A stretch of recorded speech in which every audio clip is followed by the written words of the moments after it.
어, 요즘 저는 이 세상을 움직이는 진짜 힘이 돈이라는 사실을 여러 사람들 만나면서 확인하고 있습니다. 정말로 그렇구나.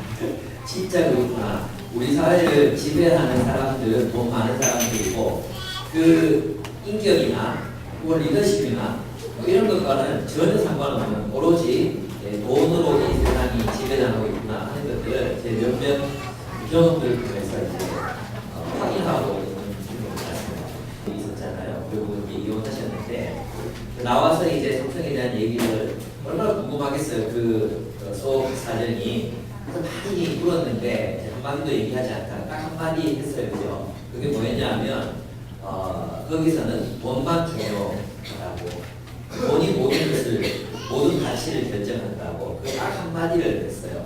그래서 사람으로 보지 않고 돈으로 본다고. 저는 그것을 오늘 우리가 살아가는 세상 속에서도 느낍니다. 제가 아는 어떤 얘기하는 분도 아니기 때문에 어떤 이제 돈이 많은 재단에 이제 거기서 이제 사무행정을 보시는 분이 계세요. 근데 그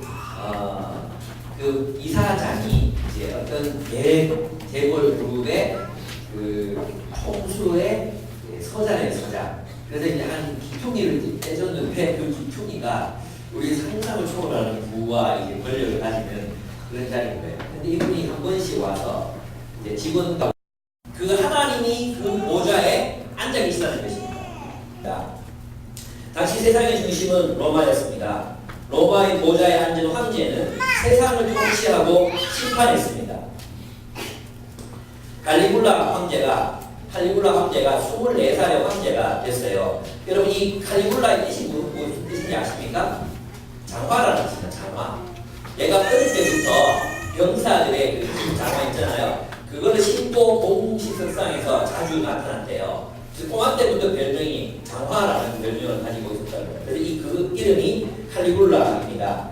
그런데 얘가 자주 이제 신들을 모방했어요. 신들 중 하나인 것처럼 그렇게 행동했습니다. 알렉산드리아 역사가 필로는 그의 모습을 어떻게 묘사하고 있냐면 한 번은 칼리굴라가 머리에 화환으로 장식한 왕관을 쓰고 그리고 어떤 광선을 있잖아요. 광선을 자기 배우에 쭉 비추게 해가지고 쫙 나타났대요. 이 미친 새끼. 쫙 나타났대요. 그러면서 왼손에는 여러분 그 그리스 로마 신화에 보면은 이 조각상들 보면 화살이죠. 화살과 활을 들고 또 오른손에 나타난 이게 화살과 활을 들고 비는 게 있잖아요. 그렇게 나타난 이게 누구의 모습이 그냥 아폴로 신의 모습으로 그렇게 나타났어요. 그리고 자기가 나타날 때 옆에 찬양단이 있었어요. 성가대를 둬가지고 이 칼리굴라가 이제 그런 아폴로 신으로 나타나면 아폴로 신을 찬양하는 노래를 부르게 했어요. 또 바카스 신으로 자기가 분장하고 나타나면 술병들로 이렇게 나타나겠죠. 그럼 이 찬양단에게 바카스 신을 노래하는 찬양을 했어요. 하게 했어요. 그러니까 그게 뭐예요? 자기를 신으로 찬양하고 경배하게 했다는 것입니다. 그리고 여러분 로마의 원형 경기장에 가면 여러분 그 영화를 보셨을지 모르겠지만 황제가 딱 등장을 하면 옆에 거대한 찬양대가 있어요. 그 찬양대가 이 로마 황제를 향해서 찬양을 막 불러요. 그 찬양을 부르는데 그 찬양이 이제 네로를 향해 불렀던 찬양이 있어요. 그거를 이제 제가 여러분에게 읽어드리겠습니다. 만세 올림피아의 승리자여 아우구스투스여 네로 황제 만세 우리의 영웅이여. 이걸 찬양대들이 흰옷을 입고 장엄하게 왜 우리나라 왜 무슨 하면 쫙 찬양단들이 구한절 예배 때 찬양대가 막 찬양하는 것처럼 그렇게 황제를 해서 찬양을 했다는 거예요. 위대한 여행의 유일한 승리자시여 태초부터 계신 유일한 분이시여 아우구스투스시여 신의 목소리여 주의 명을 듣는 자에게 복이 있을지어다.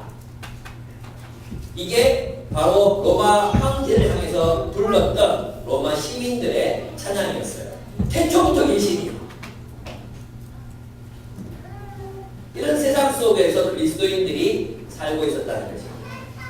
이런 세상 정말 얼마나 압도적인 일이었겠습니까? 정말로 얼마나 사람들을 압도했겠습니까? 그런 세상 속에서 그 그 로마 황제가 세상의 중심이 아니라 여호와 하나님께서 세상의 중심이라고 그들은 상상했죠. 그들은 그것을 붙들었고 그 보좌에 앉아 계시니까 여호와 하나님이라는 사실 그것에 전율했고 그것을 위해서 그들은 살아갔다는 것입니다. 그리스도인들은 황제 숭배와 그를 중심으로 돌아가는 세상 속에서 하나님을 중심으로 삼았습니다. 오늘날 세상의 중심에 무엇이 있습니까? 돈이 있습니다. 돈이 만본이 되어 우리를 지배합니다. 오직 돈이 우리의 상상력을 사로잡고 있습니다. 아까 불렀던 찬양 어디 있습니까? 여기 찬양 잘 불렀어요. 내가 사랑하는 이유, 내가 예배하는 이유, 오직 돈 때문이라. 우리는 주님 때문이라고 입으로는 찬양하지만 정말 우리의 중심에는 과연 무엇이 있을까? 우리가 근심하는 이유, 우리가 염려하는 이유, 주님 때문인가? 주님의 이름이 높아지기 때문에 행복하고, 주님의 이름이 낮아지기 때문에 불행하게 느끼고, 주님의 정의가 시행되지 않기 때문에 불행하고, 주님의 정의가 실현될 때 행복하고, 정말 우리가 주님 때문에 울고 웃는 것이 아니라 돈 때문에 울고 웃지 않습니까? 내가 찬양하는 이유, 돈이 좀 들어오니까 찬양하게 되잖아요. 돈이 좀 들어오니까 찬양하고 싶잖아요. 돈 좀 떨어지면 찬양하고 싶지 않잖아요. 하나님만 사랑 안 하는 것 같잖아요. 돈 좀 생기면 다른 사랑했을 것 같아. 뭐 이랬지만 돈 떨어지면 주님이 나와 함께 하실지 모르겠다. 그래서 그게 우리의 현실 아닙니까? 지금 저는 부드럽게 얘기하고 싶은데 이렇게 다들 정직되시지. 네. 정말 오직 주님 때문이라 이것이 우리의 고백이 되어야 합니다. 근데 우리는 어떻습니까? 우리가 살아가는 이유는 돈 때문이며 우리를 살리는 것도 돈이고 우리를 행복하게 하는 것도 불행하게 만드는 것도 돈입니다. 우리는 이런 세상을 거부합니다. 우리 이런 삶을 거부하는 사람들입니다. 우리는 우리를 통치하시는 하나님을 올려다봅니다.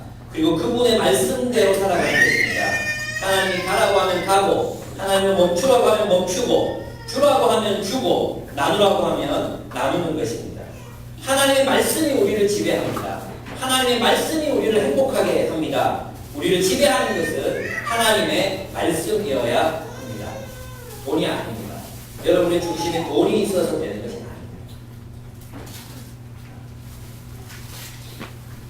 아닙니다. 여러분 언제 불행하다고 느끼십니까?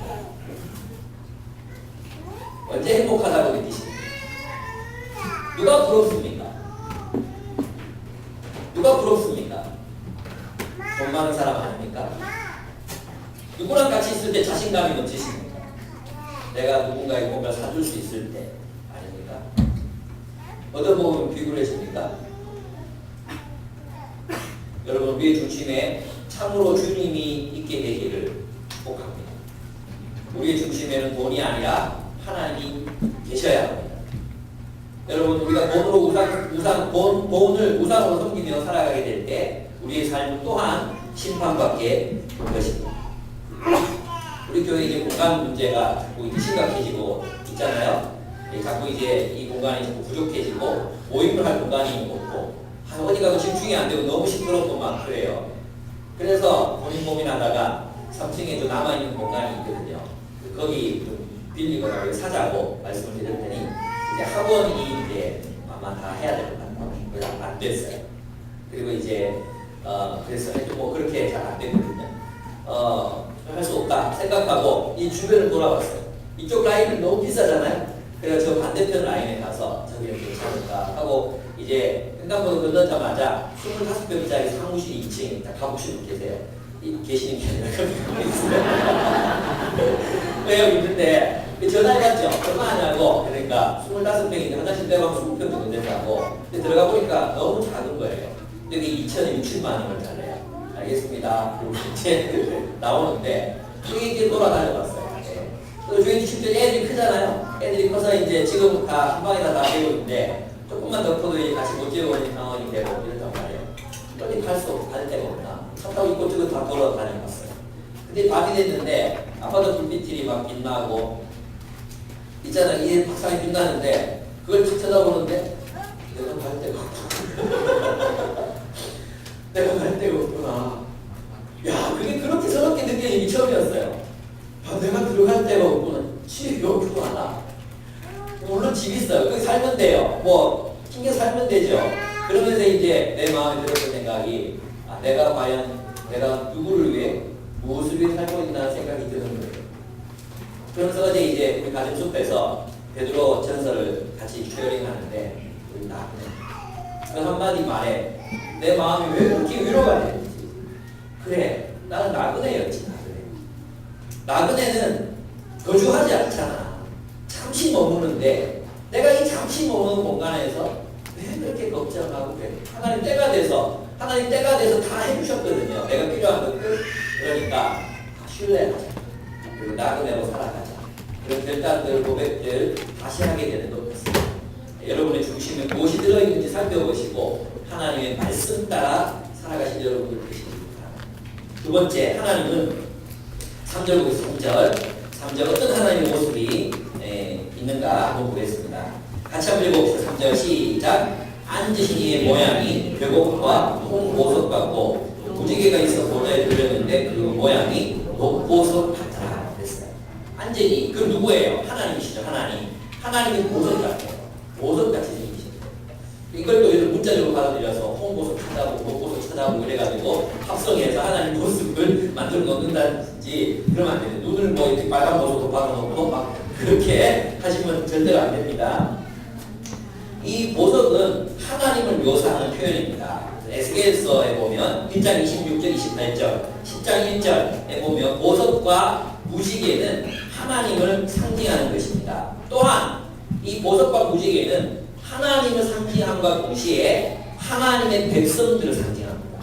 여러분 그 예루살렘 성전 그 성전에서 제사장이 띠를 띠잖아요. 거기 보석을 심었거든요. 보석을 줄줄이 매달았어요. 그건 뭐냐 하면 하나님의 임재와 동시에 하나님의 백성들을 상징하는 것입니다. 새 예루살렘 성전 안에 뭐가 있습니까? 보석들로 꾸며져 있거든요. 그 보석들은 정말로 보석이 아니라 성도들을 의미하는 것입니다.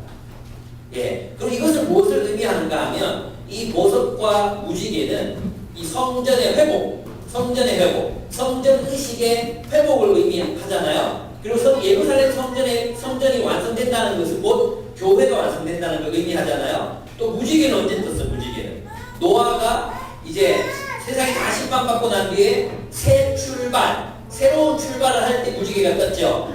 그래서 있잖아요. 이 모습은 뭐냐면 이 벽옥, 홍보석, 녹보석은 태초에 어디에 존재했던 거냐 하면 에덴 동산에 존재했던 에덴 동산에.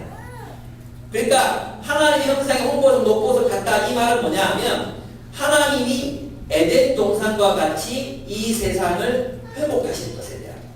그리고 새 예루살렘 성으로 그게 완성이 되잖아요. 그래서 이것은 뭐냐 하면 하나님 어떤 분이신가? 하나님은 보좌에 앉아서 무슨 일을 하는 분이신가? 무슨 일을 하십니까? 새 창조.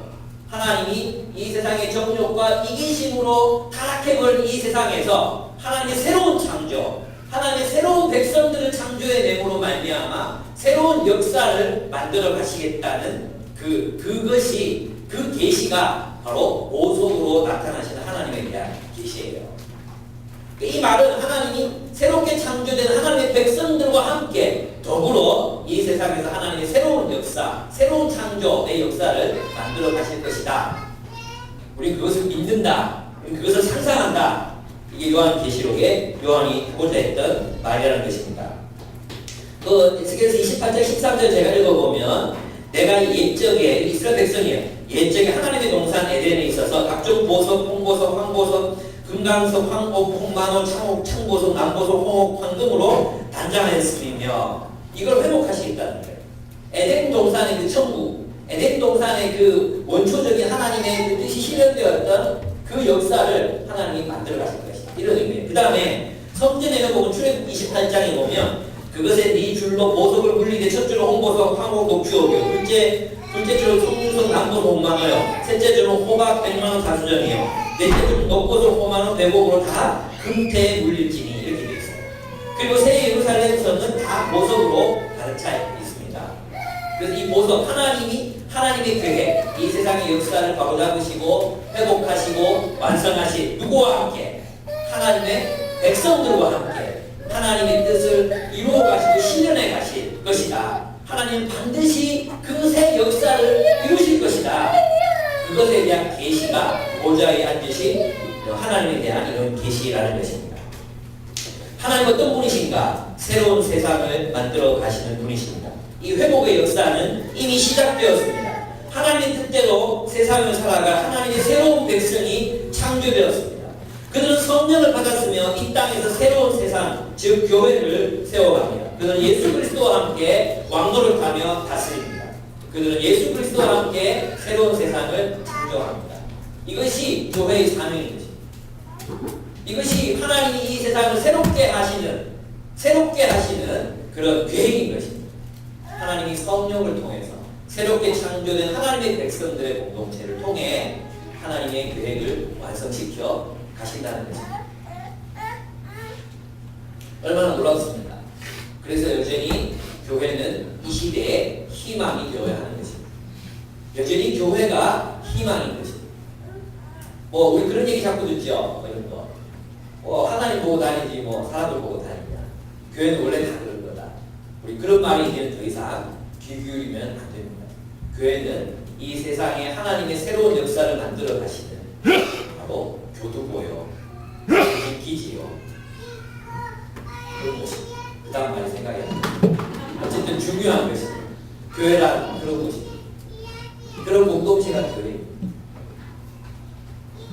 우리 새로운 역사를 만들어가야 될 의무가 우리에게 있는 것입니다. 세 번째, 4절입니다. 4절. 정말 놀라워요. 4절 한번 같이 봅시다. 시작. 또 보좌에 불려 24보좌들이 있고 그 보좌들 위에 24장로들이 흰옷을 입고 머리에 금관을 쓰고 앉았더라. 그랬어요. 이 보좌가 24장로가 앉은 보좌가 어떤 보좌냐? 하나님이 앉아있는 보좌와 똑같은 보좌예요. 놀랍죠? 그러면 24장로는 누구냐? 3장 21절, 3장 21절. 3장 21절 같이 봅시다. 시작. 이기는 그에게는 내가 내 보좌에 함께 앉혀주기를 내가 이기고 아버지 보좌에 함께 앉은 것 같이. 무슨 말인지 아시겠습니까? 그럼 이 보좌는 누가 앉는 보좌입니까? 승리한 사람이 앉는 거예요. 승리한 교회가 앉는 보좌예요. 그럼 왜 24이냐? 역대상에 보면 하나님이 이스라엘 백성들을 대표하는 24장로를 뽑아라고 했어요.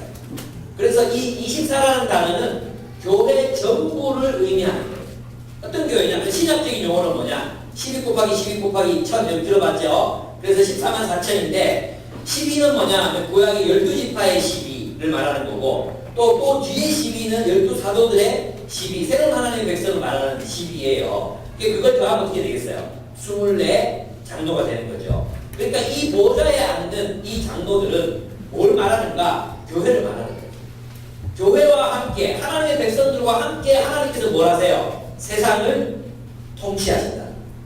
하나님이 그들과 함께 세상을 통치하신다. 왕노릇 하신다. 주와 함께 다스리리 그랬던 주와 함께 다스린다는 게 무슨 말이라고 그랬어요? 하나님의 통치를 실현하는 삶을 그 교회와 더불어 살아가는 것을 의미한다는 것입니다. 이것이 하늘에 보이는, 하늘에서 보는 교회의 모습인 것입니다. 땅에서 보는 이런 교회가 아니라 하늘에 하나님께서 보시는 교회의 모습이 바로 그러한 모습이라. 어떤 모습입니까? 통치하는 공동체. 하나님의 뜻을 이 땅에 실현하는 교회라는 것입니다. 그렇습니다. 하나님은 새로운 세상을 만들어 가십니다. 누구와 함께? 교회와 함께 만들어 가십니다. 거기다가 한 개를 더해요. 6절에 보시면 보좌 앞에 수정과 같은 유리바다가 있고 그랬어요. 수정과 같은 유리바다. 이게 뭐겠어요? 수정과 같은 유리바다니까 유리로 된 건가? 그냥 유리로 돼가지고 여기서 헤엄을 치면 어떻게 되겠어요? 네? 다 찢어지겠죠. 그런 유리바다를 자꾸 생각하잖아요. 근데 이 유리바다는 뭐가 대비가 되느냐 하면 홍해랑 대비가 돼요. 홍해는 어땠습니까? 이스라엘 백성들에게 두려움이었죠. 죽음의 장소였죠. 죽을 수도 있다 이렇게 생각했죠. 그런데 그들이 하나님의 도우심으로 홍해를 건넙니다. 그러면서 뭐합니까? 찬양하죠. 찬양하죠. 그리고 그 이집트 병사들과 왕이 다 수장되고 난 뒤에 그 옆에서 찬양을 해요. 똑같은 장면이 어디 나오냐 하면 15장 요한계시록 15장 2절에서 3절 같이 읽어보겠습니다. 15장 2절과 3절이에요. 예.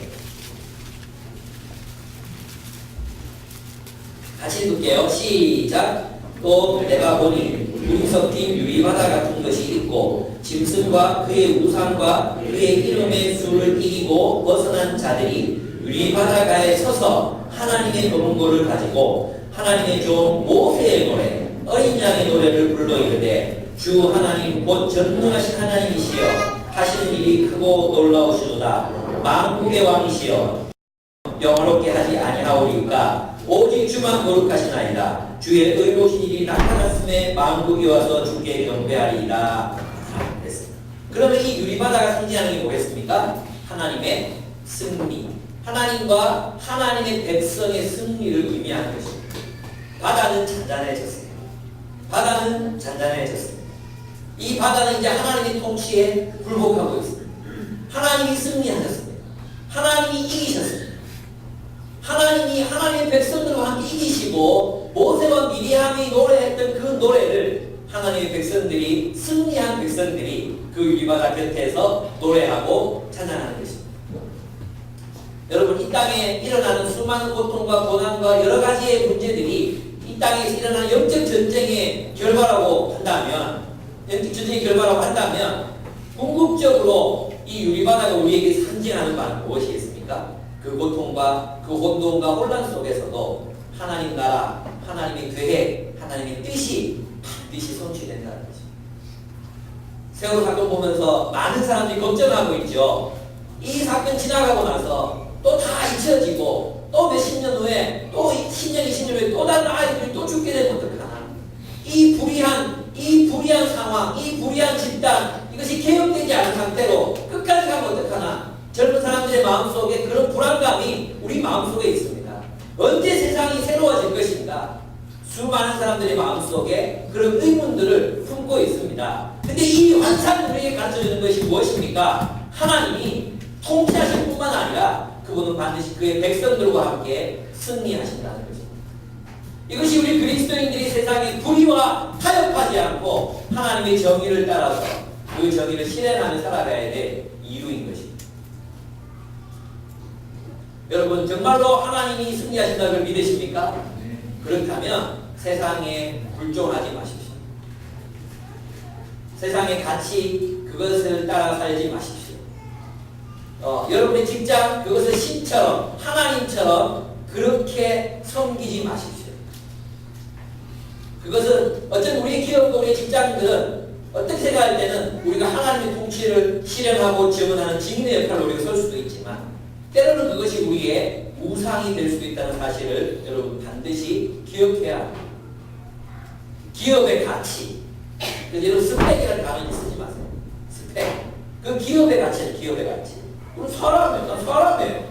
우리 인격으로 판단받아야지 토익 점수로 판단받는 사람들이 아니에요. 네? 우리는 성품으로 판단받는 사람들이지 내가 가르치는 능력으로 판단받는 사람들이 아니잖아요. 우리가 쓰는 용어는 이게 다 달라야 되는 거예요. 여러분 있잖아요. 모두 다 돈으로 돌아간다고 했잖아요. 대학교 섬기는 모 간사님이 이제 몇 명 안 돼요. 다 알겠지만 모 간사님이 이제 면접을 보고 이제 일을 하는데 자꾸 일이 많아지는 거예요. 그래가지고 이제 자기는 그거 다 못하겠다고 난 파트로 들어갔고 파트로 들어간 이유가 있는데 왜 자꾸 일을 더 시키냐고. 그래가지고 이제 어제인가 아닌가 만났대요. 만나서 그 사장님이 제안하셨어요. 어떤 제안했냐면 정직원으로 들어와라. 정직원으로 들어와라. 그럼 페이도 올라가고 대신 시간을 이렇게 하다. 그러니까 이제 생글생 웃으면서 그 자매가 저는 그렇게 할 수 없습니다. 나는 일주일에 3번 학교를 방문해야 되고 아이들 섬기기로 작정했고 나는 이런 삶의 목표를 가지고 살아가기 때문에 그렇게 할 수 없습니다. 저는 그냥 파트 읽겠습니다. 그럼 어렵게 적어지는데 괜찮습니다. 했더니 이 사장님 얼굴이 놀라죠. 이런 게 다 이런 표정. 그래서 아주 행복해 하시면서 그럼 그렇게 하세요. 이렇게 얘기했죠. 왜 얼굴 좋게 줘도 되니까.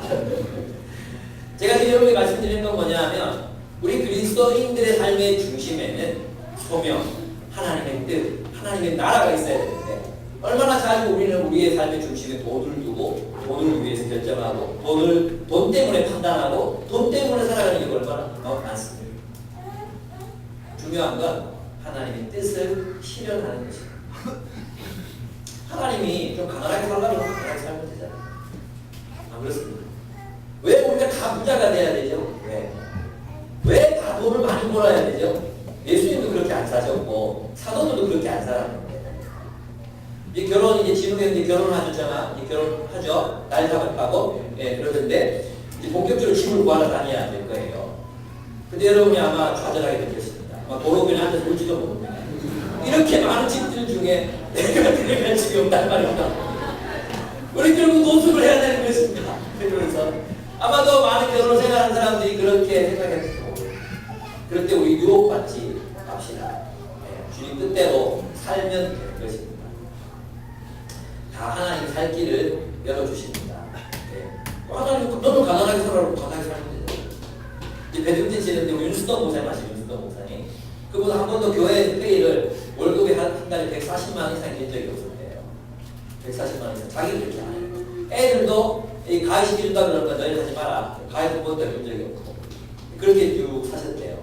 근데 최근에 50만평짜리 아파트를 샀어요. 왜 샀는지 아십니까? 만약에 지금 부귀한 얘기를 하는 게 아니에요, 절대로. 이분의 집에 일주일에 두세 가정이 매일 와서 도는 거예요. 매일 와서 도는 거예요. 그래서 그걸 생각하다가 이걸 사야 큰 집이 있어야 되겠다. 그러니까 선교사들 회관 비슷하게 이제 그 집이 운영이 되니까 사모님도 매번 그들 밥을 해내고 2가지씩 3가지씩 봐보니까 그걸 1년 내내 하는 거예요. 저는 깜짝 놀랐어요. 어떻게 그런 집을 살 수 있었을까? 그런데 어떤 분이 1억 원을 헌금하시고 어떤 분이 또 저는 좀 적게 보태서 2천만 원 헌금하시고 이래가지고 이제 집을 얻게 됐다고 간증을 하시는데 제 마음 참 기뻤어요. 여러분이 그런 동기라면 100평짜리 집도 사도 괜찮아요. 그리고 목사님도 모시고 뭐 그런 동기다. 그럼 괜찮아요. 제가 지금 말씀드리는 건 뭐냐면 주님, 정말 주님 위해서 제가 그분의 삶을 알거든요. 정말 주를 위해서 살았는데 해외도 많이 나가시잖아요. 그런데 하나님께서 그분의 인생을 책임지시더라는 거예요. 그래서 그분이 막 사치하고 이런 분이 아니거든요. 그렇습니다. 여러분 하나님은 교회와 함께 다스립니다. 그리고 하나님 반드시 승리하십니다. 그 승리하시는 예수님 붙들고 그렇게 살아가신 여러분 되셨으면 좋겠어요. 네 번째, 이거 좀 어려워요. 좀 어렵지만 어렵기 때문에 빨리 지나가도록 하겠습니다. 6절에 보면 보좌 주위에 네 생물이 있는데 앞뒤에 눈이 가득하더라고 했어요. 여러분 이걸 찾고 있잖아요. 상상으로 그리면 안 돼. 생물이 사자가 있어. 사자 앞뒤 눈이 지금 앞에 눈이 가득하고 뒤에도 눈이 가득하고 지금 독수리 나오는데 독수리 나에게 앞뒤 눈이 가득하고 날개 할 때만 눈가리가 떨어져 나가고 이런 생각해봐요. 이게 말이 되니까 그런 게 아니라 상징적인 의미로 받아들여야 돼요. 이 생물은 첫째 생물은 사자 같고 그랬죠. 이거 뭘 말하느냐 하면 4라는 숫자는 우주 만물을 의미하는 숫자예요. 4라는 숫자가 나오면 그게 뭘 의미한다고요? 우주, 피조 세계, 세계, 월드를 의미하는 단어가 4라는 숫자예요. 그래서 나중에 보면은 내 뒤뚱에 바람을 잡고 있잖아요. 이게 피조물을 의미하는 거거든요. 이 생물 중에 사자가 있어요. 야생 맹수죠, 맹수. 송아지가 있어요. 가축이죠. 사람은 피조물의 대표죠. 독수리는 날 것들의 대표를 의미해요. 그런데 여기에 뭐가 있어요? 성전 앞에는 700% 성령을 말하는데 눈이 있어요. 눈들은 뭘 말하느냐? 성령 하나님을 의미하는 단어예요. 그러니까 이 피조 세계에 하나님의 내재하심이 있는 거예요. 그리고 이 내생물이 결국 나중에 뭘 하게 되느냐 하면 그 다음 장에 6장인가? 거기에 가면 6장 1절에서 8절을 보면 길어서 지금 못 읽겠는데 6장 1절에서 8절에 가면 이 내생물이 하나님의 심판을 주도합니다. 다시 말해서 하나님은 피조 세계를 통해서 하나님의 심판을 이루어 가십니다. 그래서 이 피조 세계가 움직이는 겁니다. 이 피조 세계, 세상, 자연 만물의 활동을 통해서도 하나님은 자신의 심판을 이루어 가시는 분이시라는 것을 의미하는 것입니다. 여러분, 우리 하나님을 믿는 사람들은 하나님이 우리를 초월해 계시다는 걸 믿죠. 이 초월성만 아니라 하나님도 어떻게 계십니까? 내재해 계십니다. 어디에? 모든 피조 세계의 내재해 계십니다. 그리고 그 피조 세계는 하나님의 뜻을 실행하고 하나님의 뜻을 알리고 하나님의 뜻을 실현하는 세계가 되는 것입니다. 그렇습니다. 그래서 이 피조 세계는 모두가 하나님의 뜻대로 움직입니다. 여러분 있잖아요. 이 피조 세계는 하나님의 통치 가운데 있어요. 여러분 이것을 안다는 게 얼마나 중요한가? 고대 세계는 무엇을 숭앙했습니까? 피조물을 신으로 섬겼어요. 근데 그것이 신들이 아니라 하나님의 통치에 굴복하고 하나님의 통치를 따르고 심지어는 하나님의 통치를 실현해야 되는 그런 생물들, 그런 피조 세계라는 걸 알게 되면 이 위험해 보이는 피조 세계 속에서 우리는 안정감을 느끼고 안전하구나, 하나님 다스리시는구나 알고 우리는 살아갈 수 있다는 것입니다. 그들이 하는 일이 있습니다. 8절에 보십시오. 거룩하십니다. 거룩하십니다. 거룩하십니다. 전능하신 분 주 하나님, 전에도 계셨고 지금도 계시며 또 장차 오실 분이십니다. 라고 그들은 찬양하고 있습니다. 이제 마지막으로 하나님 어떤 분이신가? 하나님은 모든 피조물들과 하나님의 백성들의 찬양과 예배를 받으십니다. 24장로, 즉 교회가 드리는 찬양을 읽어보겠습니다. 11절 같이 읽겠습니다. 시작. 우리 주 하나님 읽어보겠습니다. 11절 같이 읽겠습니다. 시작. 우리 주 하나님이여 영광과 존귀와 권능을 받으시는 것이 합당하오니 주께서 만물을 지으신지라 만물이 주의 뜻대로 있었고 또 지으심을 받았나이다. 하나님의 찬양, 하나님을 찬양하죠. 하나님의 창조를 찬양하죠. 그러니까 하나님 뜻대로 지으심을 받은 이 세계가 나중에 어떻게 완성되겠어요? 하나님 뜻대로 완성될 것이라는 것입니다. 이 시대의 역사가 하나님 뜻대로 시작된 이 하나님의 세계가 하나님의 뜻을 완전히 실현하게 될 것이다. 이 세계 속에서 하나님의 뜻이 완벽하게 실현될 것이라고 찬양하고 있는 것입니다. 여러분, 이 24장로의 찬양과 아까 제가 불러드렸던 네로 황제를 향해 바치는 찬양이 얼마나 많이 닮아 있습니까? 네로 황제를 향해서 그들 어떻게 찬양했습니까? 태초부터 계셨고, 오늘 본문 어떻게 찬양하고 있습니까? 이전부터 계셨고. 똑같죠? 여러분, 그런 의미에서 예배란 무엇인지 아십니까? 예배는 저항입니다. 예배는 저항입니다. 아시겠습니까? 그래서 있잖아요. 이 교회에 주일마다 모이는 이 공동체 예배를 통해서 우리는 무엇에 저항합니까? 세상의 지배, 사탄의 지배, 악의 지배를 거부하는 예배를, 제의를 드리는 것입니다. 여러분 이것을 역사 속에서 가장 잘 보여주는 사람들이 바로 동독교회입니다. 동독교회들은 한 번도 공산주의와 타협하지 않았습니다.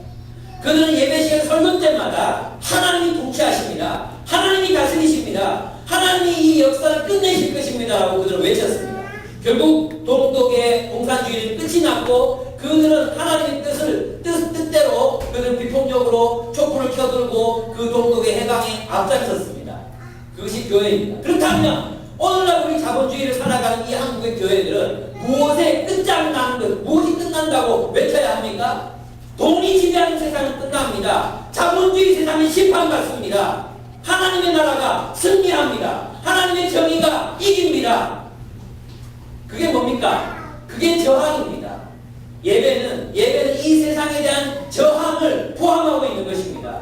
그런데 오늘날 얼마나 많은 교회들이 세상에 대한 굴복, 세상에 대한 순복을 요구합니까? 오히려 세상의 가치관을 성도들에게 가르칩니까? 그것이야말로 우상숭배인 것입니다. 여러분, 요한은 이 비전에 사로잡혀 있었습니다. 요한과 요한의 공동체는 황제 숭배, 황제를 중심으로 돌아가는 그 세상에 한 시간도 굴복하지 않았습니다. 통치하시는 하나님에 대한 환상, 통치하시는 하나님에 대한 비전이 그들의 상상력을 사로잡았습니다. 하나님이 통치하신다. 그들은 상상 속에서 하나님이 통치하시는 것을 바라보았고 그 통치를 실현하기 위해서 교회를 세웠고 그 교회들은 하나님의 뜻을 이루기 위해서 서로를 뜨겁게 사랑했던 것입니다. 그리고 그들은 이 세상에 존재하지 않았던 새로운 질서, 하나님 나라의 새로운 질서를 이 세상 속에서 세워가고 만들어갈 수 있었던 것입니다. 그것이 바로 저와 여러분이 이 땅에 부르심을 받은 이유입니다. 아멘? 얼마나 놀랍습니까? 여러분의 상상력을 장악하고 있는 것은 무엇입니까? 돈 아닙니까? 세상 아닙니까?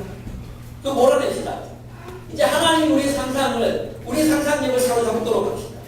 하나님 나라를 위한 꿈을 꾸고 하나님 뜻이 이루어질 것에 대한 환상을 보고 하나님의 정의가 실현될 것을 꿈꾸는 그런 여러분, 우리의 중심에 하나님을 모시고 우리 여러분의 무의식과 의식 속에 하나님의 통치, 그것을 꿈꾸며 살아가는 여러분의 생애가 되기를 원합니다. 하나님 통치하시는 교회, 하나님 통치하시는 가정, 하나님 통치를 증언하는 나의 삶이 되기를 상상하고 꿈꾸는 거예요. 어떻게 하면 더 좋은 집에 살까? 어떻게 하면 가구를 바꿀까? 어떻게 하면 내가 원하는 걸 살까? 거기에 내 상상이 사로잡혀서 맨날 집에만 가면 들어박혀가지고 쇼핑몰 클릭하고 또 저장했다가 말았다가 고재미로 사는 사람들 있죠?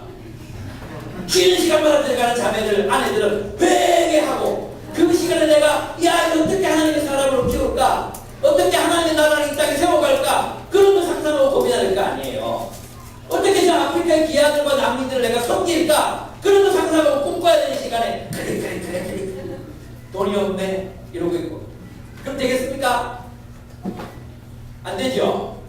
그래서 우리가 우리의 삶 중심에 하나님을 보시고 하나님을 위한 꿈을 꾸고 하나님 나라를 위해서 하나님 나라가 실현될 때 우리가 어떻게 살아갈 것인지를 상상하고 실행하고 그렇게 살아가시는 저와 여러분의 생애가 되기를 정말로 축복합니다. 아멘. 우리 아까 불렀던 찬양 이거 불러야 돼. 내가 찬양하는 이유 진심으로 부릅시다. 이렇게 부르면서도